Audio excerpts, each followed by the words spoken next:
The number 2 team in the NFC South is the Falcons. 10-7. So we're going to have potentially 2 playoff teams that come from this division. We already know the number 1 team is going to be the Bucs, but man, oh man, the things I can say about the Atlanta Falcons at this point in time. The offense ranked 6th in total offense with 6,287 yards, but only 13th in points scored. That's going to change this year. Running back Bijan Robinson was a key contributor, 365 touches, 1,887 yards, and 15 touchdowns. Drake London, hold on. What's my Drake London jersey? I'll be down in Atlanta to go see my boy. My boy. Oh, wait, that's Brock Bowers. Wait a second. Oh, boy. Oh, here it is. I have these over here. My bad. It's stuck on the chair. Okay, never mind. Y'all know I have a Drake London jersey. Yeah, Drake London, man. He's awesome. He had a career year with 1,200 yards and 9 touchdowns. And then Michael Penix Jr., right? Their defense ranked 23rd in total defense, allowing 5,868 yards and 23rd in points allowed, 423. The defense struggled to generate pressure, which they drafted James Pierce and Jalen Walker to help them out with that, which we'll get over to their draft picks. Number 1, 15th overall, Jalen Walker. Round 1, 26th overall, James Pierce Jr., who is our favorite edge rusher. One of our favorite safeties, Xavier Watts, 3rd round. Round 4, Billy Bowman Jr. And then round 7, pick up Jack Nelson, offensive tackle from Wisconsin. Boy, oh boy, did they say, not only are we focusing on the defense, we're going to get better there, but we got somebody to come in and protect our boy Michael Penix Jr. Look, this defense or this offense runs through Michael Penix. This whole team runs through Michael Penix. I think that is the name of the game for this division is the best quarterbacks I think we could say in order. Tyler Shuck, Bryce Young. Well, I think Michael Penix is going to have a better year than Bryce Young this year, and it's just because of their defense. Okay. He's not going to get the opportunities that Michael Penix is going to get. And then Baker Mayfield's number 1 unless proven otherwise, right?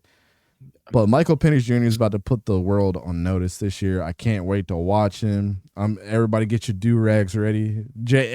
In the middle of the season, you might see Jason pull out a do-rag.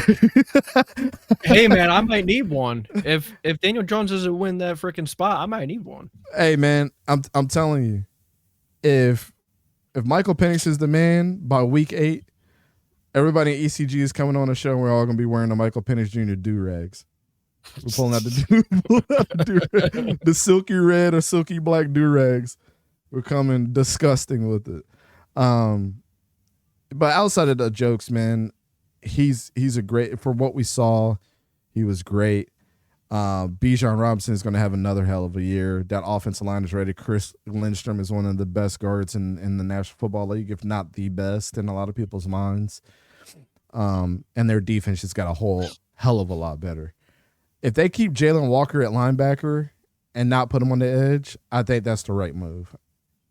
And I feel like if they put James Pierce on the edge and keep him there, he's going to be awesome. Xavier Watts is going to be awesome wherever he goes, and Billy Bowman Jr. they're probably going to slide him in a slot, which is a good spot for him. Spoke to him at the Senior Bowl as well. Wink, wink. So, yeah, what do you think about the Falcons, man? We're obviously very, very high on the Falcons. They had one of the better drafts, if not the best draft in a lot of people's minds this year. Yeah, man. I don't have too many questions about the offense. I mean, you look down their whole offensive depth chart, you look through their roster. I mean, the offensive line's going to be better. That's going to be even better. Tight end is one place you look at. It's like Kyle Pitts, just freaking figure it out, man. Just be that guy. Just be that guy. He might figure it out with Kyle Pitts this year.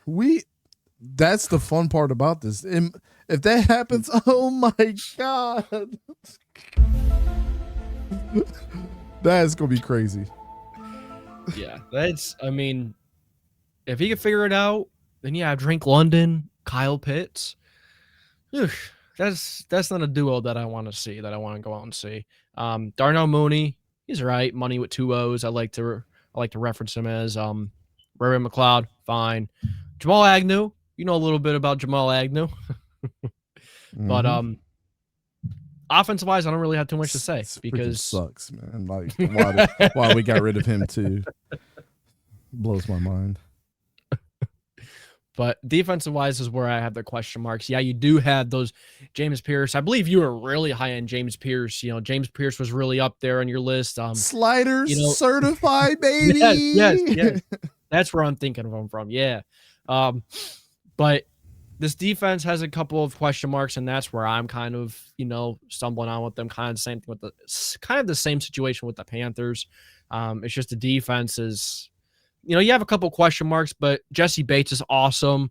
Mike Hughes is good enough in the slot, or he'll be on the outside, whatever. But they have Jalen Walker, Divine Diablo, Caden Ellis. It's just really, could they generate pressure? Could they get that pressure going? If they get that pressure going, this defense will probably be all right. But if they can't get that pressure going, then it's probably going to be another long season defensively. But we'll see. I'm really high on the Falcons offensively. I think they're going to be, they're going to do wonders offensively, especially if Penix can come out and be what we think he could be.